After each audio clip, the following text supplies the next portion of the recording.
Saludos, bienvenidos a la primera parte de la lección número 31 de nuestro curso de geometría. Primeramente me van a perdonar por la ronquera que estoy padeciendo en estos días, pero son cosas que pasan a todo el mundo, ¿verdad?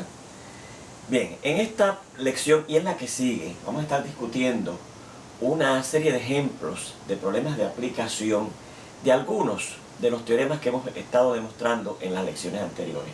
En particular, teoremas que tienen que ver con triángulos y con líneas paralelas.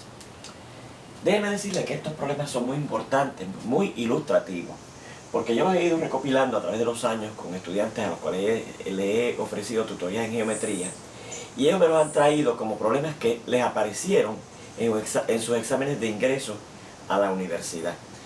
Y a otros me lo trajeron porque sus maestros les dijeron que otros estudiantes le habían dicho a ellos que algunos de esos problemas habían venido en sus exámenes de ingreso a la universidad. Así que vamos a aprovechar, ya que son problemas muy útiles para aplicar los teoremas que hemos visto. Además, pues usted toma una idea de cómo es que se pueden aparecerle preguntas en su examen de ingreso a la universidad. En el primer ejemplo nos presentan un triángulo, una figura en donde nos identifican el triángulo PQR. Nos identifican también su altura, el segmento RT, lo que mide ese segmento, y nos indican que estos dos ángulos obviamente son congruentes, miden 40 grados los dos, y nos dicen que la medida de este segmento el segmento PQ es 8 unidades de largo, centímetros, pulgadas, kilómetros, lo que haya sido, ¿verdad? Bien.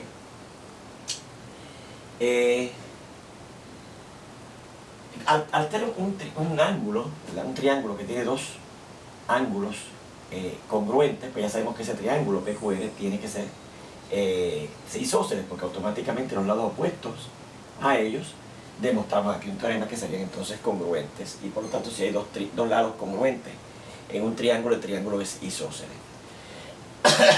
Bueno, pues en este problema nos piden que determinemos primeramente esta primera parte, la medida del segmento PT, de este segmento que va desde aquí hasta aquí. Bueno, pues fíjense, este segmento, que es la altura, el RT, su medida es la altura de ese triángulo isósceles, automáticamente es perpendicular, y lo indica aquí, ¿verdad? Por eso es que es la altura, porque el segmento que es perpendicular desde un vértice hasta el lado opuesto a ese vértice en ese triángulo, es perpendicular a el lado sobre el cual se considera, ¿verdad? Y fíjense que desde ese punto, en esa perpendicular a este segmento, parten dos segmentos que hemos dicho que son congruentes por ser los lados opuestos a dos ángulos congruentes en ese triángulo. Nosotros probamos un teorema que decía que si usted tenía que desde un punto en la perpendicular a una línea partían dos segmentos congruentes, entonces donde intersecaban esos dos segmentos congruentes a este segmento que es perpendicular al segmento de donde parten esos dos segmentos congruentes, tocan a este segmento en puntos que son equidistantes del punto que es la intersección de la perpendicular con la línea al cual esta es la perpendicular. O sea que esto que está aquí mide lo mismo que esto que está acá. O sea que la medida del PT, que es la que me piden, va a ser la mitad de lo que mide el segmento completo PQ. Y si es la mitad de la medida del segmento PQ, y el segmento PQ me indican aquí que el PQ mide 8, pues será la mitad de 8, un medio por 8 queda 4. Así que la medida de este segmento PT va a ser 4. ¿Ok? En la segunda parte nos piden que determinemos la medida del ángulo PRT, este que está aquí. Bueno, pues lo primero que vamos a observar es que estos triángulos rectángulos que se forman aquí, este que está aquí a la izquierda, el PTR, y este que se forma a la derecha, el QTR, ¿okay?, son congruentes. ¿Por qué? Porque sus catetos son congruentes. Y recuerden que aquí probamos un teorema que decía que si en dos triángulos rectángulos los catetos eran congruentes, automáticamente los triángulos eran congruentes. ¿Por qué yo digo que esos dos catetos son congruentes? Bueno, porque fíjense que este cateto que está aquí es el mismo tanto para el triángulo que está a la izquierda como para el triángulo que está a la derecha. Así es que ya tienen ese que está en común, congruentes en los dos. Y además acabamos de decir que este cateto, este lado que está aquí, este segmento que está aquí, que fíjense que es el cateto, el otro cateto de ese triángulo, en ese triángulo rectángulo, ¿verdad? Mide lo mismo que este otro cateto, que también fíjense que sería el cateto el otro cateto en este otro triángulo de la derecha, ¿verdad? Así que tenemos este cateto igual para los dos y este cateto igual a este en los dos. Y si, repetimos, tenemos un teorema que nos dice que si dos triángulos rectángulos tienen catetos congruentes, los triángulos rectángulos son congruentes. Y hemos dicho que es por CC, o sea, por cateto-cateto, el criterio cateto-cateto. Por lo tanto, la medida de este ángulo que está aquí, que es el que nos piden, el PRT, va a ser igual a la medida de este otro que está acá, porque esos son los ángulos correspondientes, ¿verdad? Este recto es correspondiente al recto, este que está aquí es correspondiente a este que está aquí, porque mide igual. Por lo tanto, este, que es correspondiente a este, tiene que medir iguales entre ellos. Ahora, como la medida del PRQ, del completo, de este ángulo que está aquí en el vértice, del triángulo grande, es 180 grados, que es la suma de las medidas de los tres ángulos de cualquier triángulo, menos la suma de estos dos, ¿verdad? Por eso es que yo digo que la medida del ángulo PRQ, este ángulo que está aquí, el ángulo en el vértice de ese triángulo isósceles, será 180 grados, ¿verdad? La suma de los tres, la medida de los tres ángulos, menos la suma de estos dos que conocemos, 40 más 40, pues será 180 grados menos la suma de 40 grados más 40 grados, que es 80 grados, y 180 grados menos 80 grados es 100 grados. O sea que este ángulo que está aquí completo mide 100, y como este es igual que este, cada uno mide la mitad de lo que mide el ángulo completo, por ser adyacente, ¿verdad? Por eso que decimos que la medida del ángulo PRT, que es el que me piden, el PRT será la mitad de la medida del ángulo completo que hemos determinado que son 100. Y un medio por 100 grados da 50 grados. Así que esa es la medida del ángulo PRT. Esas son las dos cosas que nos pedían en este problema. En este segundo problema nos presentan este dibujo, ¿verdad? Y nos indican que el triángulo ABC, este que está aquí, ABC, es isósceles. Y el ángulo C, este que está aquí arribita, es el ángulo en el vértice. ¿Ven? En esa figura, fíjense que nos indican que este ángulo, ¿verdad?, mide 70 grados y que este lado, el BC, mide 6. También nos dice que el triángulo ACD, este más grande, es isósceles también. Y el ángulo de este que está acá es el ángulo en el vértice. ¿Okay? Determine las siguientes, nos piden 7 cosas. Fíjense, la primera es la medida del ángulo A. Esta medida de este ángulo A. Bueno, pues como fíjense que le dicen a ustedes el problema, que este triángulo ABC es isósceles con el ángulo en el vértice, en el ángulo C, pues estos son los ángulos en la base. Y aquí probamos que los ángulos en la base de un triángulo isósceles son congruentes. Por lo tanto, la medida del ángulo A, que es el primero que nos están pidiendo, va a ser igual a la medida del otro ángulo en el vértice, que es el ángulo B, que es 70. Así es que, por eso es que la medida del ángulo A es 70, la misma que la medida del ángulo B, 70 grados. ¿Ven? Lo segundo que nos piden es la medida del ángulo ACB. ACB, este que está acá, el ángulo en el vértice. Bueno, pues será, como hicimos para buscar el PRQ, ¿verdad?, la suma de las medidas de los tres ángulos de ese triángulo, que es 180 grados, menos la suma de estos dos, ¿verdad? Por eso es que decimos que será 180 grados, que es la suma de la medida de los tres ángulos de ese triángulo isósceles, menos la suma de los ángulos de su base, que son 70 y 70, ¿verdad? O sea, 180 grados menos 140 grados, que es lo que suman 70 grados más 70 grados. Y 180 grados menos 140 grados da 40 grados. Así que este ángulo ACB, el ángulo en el vértice del triángulo isósceles ABC, mide 40 grados. ¿Okay? Luego nos piden la medida del lado AC. ¿Y el lado AC es este? Bueno, pero si este es un triángulo isósceles, en donde estos son los ángulos de la base, porque este dice que es el ángulo en el vértice, y este lado mide 6, pues el otro lado, que es opuesto al otro ángulo en la base, también medirá lo mismo. Por eso es que yo digo que la medida del lado AC es igual a 6, lo mismo que la medida del lado BC. ¿Okay? Así que este lado mide 6 también. Después nos piden la medida del ángulo CBD, que es este que está aquí abajo.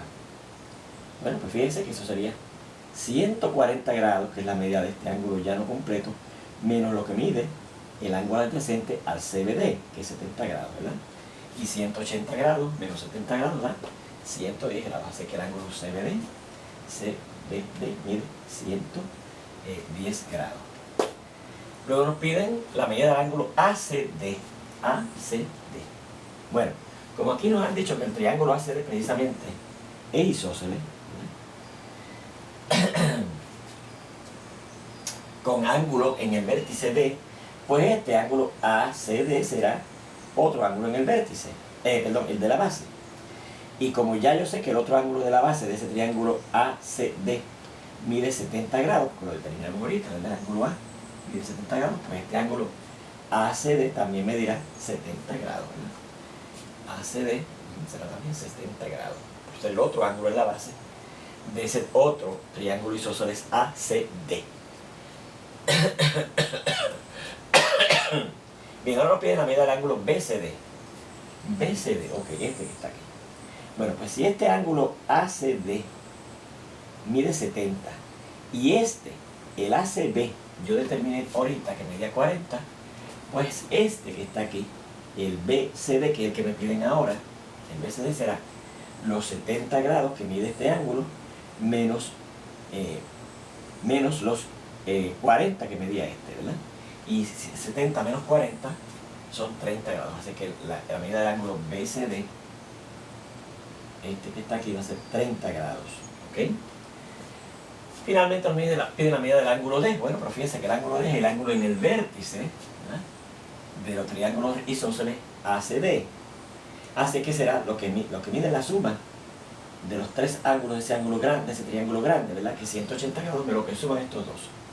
Y como estos dos miden 70 y 70, pues será 180 menos 70 más 70, que es 140 grados, y 180 grados menos 140 grados da 40 grados, ¿lo ven? Ahí está el cómputo.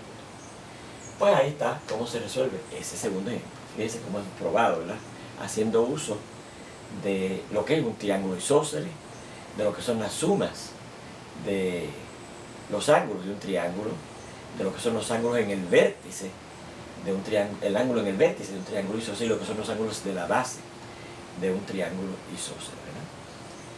Bien, en este ejemplo nos presentan estas figuras. Aquí claramente vemos que esta línea que contiene este segmento de abajo es paralelo a esta línea que contiene este segmento que está aquí, ¿verdad?, porque tienen esas cabecitas de flecha indicándolo. Y nos indican que estos dos ángulos que están aquí, que dicho sea de paso, que son ángulos en un triángulo, ¿verdad?, miden este 55 y este 63. Y nos piden que busquemos cuánto es X, Y, Z, o sea, cuántos grados hay en estos tres ángulos, ¿verdad? Cuántos son los grados que hay aquí, cuántos son los grados que hay aquí y cuántos son los grados que hay ahí. Perdónenme. Bueno, pues dice, el ángulo de medida Y grados, este que está aquí, dice que es alterno e interno con el de medida 55 con las paralelas indicadas. Vamos a decir verdad. Tenemos estas dos líneas paralelas y esta transversal. Pues efectivamente, fíjense que para esas dos líneas paralelas con esta transversal, este ángulo y este son alternos internos, ¿ok? Y aquí probamos que los ángulos alternos internos determinados en dos paralelas que son cortadas por una transversal o secante son congruentes. Por lo tanto, este ángulo mide 55 grados también. O sea que el número de grados que hay aquí, que es Y, es 55. ¿Okay? Ahora dice que el ángulo de medida X grados, este que está aquí, es correspondiente con el de medida de 63 grados con las paralelas indicadas. Vamos a ver, tenemos estas dos paralelas indicadas y ahora esta transversal, esta otra transversal, ¿verdad?, no esta, sino esta. Pues efectivamente, fíjense que entre esas dos líneas paralelas con esta transversal, este y este serían ángulos correspondientes. Y aquí probamos que los ángulos correspondientes determinados en dos líneas paralelas cortadas por una transversal o secante son congruentes.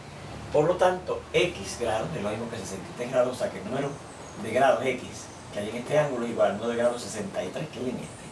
Y por eso es que hemos indicado este análisis que está aquí, en donde llegamos a que la X, el número de grados en este ángulo, es 63. Finalmente la Z, fíjense que sería el tercer ángulo de este triángulo que está aquí, y entonces, ¿cuánto será su medida? Pues será 180 grados, que es la suma de las medidas de los tres ángulos de ese triángulo, menos la suma de estos dos, 55 más 63. Por eso lo hemos dicho que será 180, que es la suma de las medidas de los tres ángulos de ese triángulo, menos la suma de los dos que conocemos, ¿verdad? Y 55 más 63, si usted lo suma, le va a dar 118. Y 180, si no se le resta 118, le va a dar 62. O sea que el número de grados que hay en este ángulo son 62 grados, ¿verdad? Ese es el número de grados que hay ahí. Bueno, pues ahí tienes estos 3 ejemplos discutidos. En la siguiente parte de esta lección que vamos a ver ya mismito, también vamos a discutir problemas de este mismo tipo. ¿Ok? Recuerde que son muy importantes porque todos esos problemitas los estudiantes que yo he tenido en tutoría me han indicado que les han aparecido, o que sus maestros les han indicado que han aparecido en las pruebas de ingreso a la universidad, o por lo menos parecidos a ellos, ¿no? Nos vemos entonces en la segunda parte ya mismito.